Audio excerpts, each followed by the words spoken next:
Hey, what's going on, you guys? This is going to be an unboxing and review together in one here for the Chara Stand Plate 01 for Mikazuki Augus. And this is, I just want to make this clear for everyone out there. If you can't read the Japanese, this is pronounced Chara, not Chara or Shara, or I don't know, however else you might want to pronounce it. It's short for character, so it's Chara Stand Plate. Anyway, that's obviously because it's featuring the character here on the stand. It is stand plate. This is basically just a base. So it's going to be similar to like an action base 2. It's a just pretty simple base for your 1/144 scale model kit. So same with the HGs in the HG Iron Blooded Orphans line. I really like the box art there. This is some pretty cool box art as well. I like just like the layout, how everything is. It's really cool, I think, showing the product there. Mikazuki obviously here, and just all the text, font, the way everything's laid out. I think it's really cool, really attractive here. Really small box. It's pretty simple. Because obviously there's not going to be a whole lot in here. It is kind of even surprising that they even made it a box rather than like a bag, like just the action bases, but I don't know, anyway, yeah, whatever. So this is 2015 release, brand new, going around and taking a look at the box pretty quickly here, just Chara Stand Plate 01 on there. Same thing on this side, same thing on that side, same thing on that side, basically.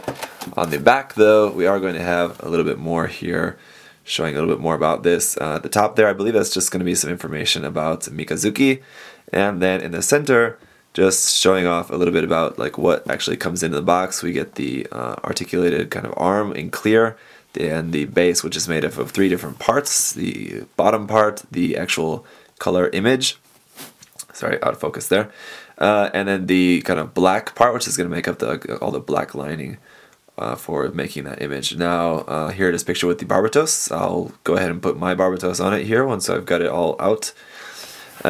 Story, a little bit there about the story, and then the price for this, 500 yen. I think that's very reasonable. Let's go ahead and just pop the top on this, pull this out, and this is one of those things where like the instructions for how to put the thing together are printed on the inside of the box. So let me just go ahead and pull this all apart. So here on the inside of the box that I tore a little bit wildly there is going to be your instructions for putting it together. I really don't think it's going to be all that complicated. You probably don't really particularly need this, so if you don't want to destroy your box, you really probably don't have to, like I did, but if you really want to check out the instructions, you can look here. It does have a parts list there as well. So 1 step, 2 step, 3 step, and then 4, 5, 6. So it's actually a lot more steps than you would think for something that simple. But that is it. So let's go ahead and take a look at what we've got here. The first thing here is our just color image, and as you can see, this is just going to be just the colors. There's no black outlining because that's all made up by the black part that goes over the top of this. So without that, this is obviously going to look a little bit weird. There's nothing on the back or anything. I think what Bandai could have done was maybe do a second image on the back. But the problem with that is that the black parts wouldn't have to line up. So it would have to be the same thing in just different colors or something. But that wouldn't have been too bad. I think maybe because this had like this spotted design, maybe if you didn't want that, maybe just do on the other one just the regular like just black hair or something. And then for the jacket as well. So maybe just like an alternate color version would have been cool for Bandai to print that on the back. But I don't know. Anyway, it's not bad. So then runner A is going to be that black outline part here. We can see we'll have to just clip those parts off the top, but otherwise this is going to be just good to go. It's very, very thin and feels actually a little bit soft, so you definitely are going to want to be a little bit careful with this, not to break any of that. It looks like, yeah, but it does have some really cool depth into it. I thought this was going to be like just flat. But you can see there is a little bit of depth in these parts, so like some more lines, a little bit of line detail in there, and then like on his hair here you can see that part is a little bit raised. So some really cool details on that. It's actually a lot more detailed than I expected, so that'll be really nice. And then runner B1 is just the plate that's going to go on the bottom. There I am there. Hi, behind the camera. And that's all we have here. We'll just have to clip off the frame around that. And then runner B2 is going to be the kind of arms and connection piece you'll have to put on there to keep the top and bottom of the base together. And that's pretty much it. So pretty simple. Let's go ahead and I'm going to snap this together, and then I'll come back and show you how this looks with the kit on it. So when it's all put together, here's what you're going to be left with.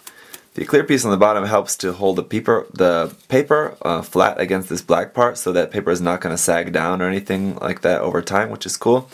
So really simple here, really nice. And one thing that I noticed about the instructions that I didn't notice while we were quickly glancing at it before is that only this part is to build the base. These other parts are to build other things with it. Basically, what you can do here in step 4 is you're just changing this to be able to just basically displaying just the base as its own thing. So you're just displaying the picture on the base, so it's just like the clear part is just holding this like at an angle. And then 5, this is just basically you're removing the arm, and then you can use this and just hang this on a hook on your wall, and you just got this just little art piece like this just hanging on your wall like that, which is also pretty not bad. And actually, with it being the Christmas season, you can actually make that into a Christmas ornament with that. Same thing with just hanging it on a hook like that. Just put a hook on it, hang on your Christmas tree, and that'd actually be pretty cool. And then this step 6 is showing you there's this part that you remove from that part, and then what you use that part is to hook more than one base together. So if you get this one and then you get the next one, or one of the same ones, or you know, however many they're gonna make, I don't know.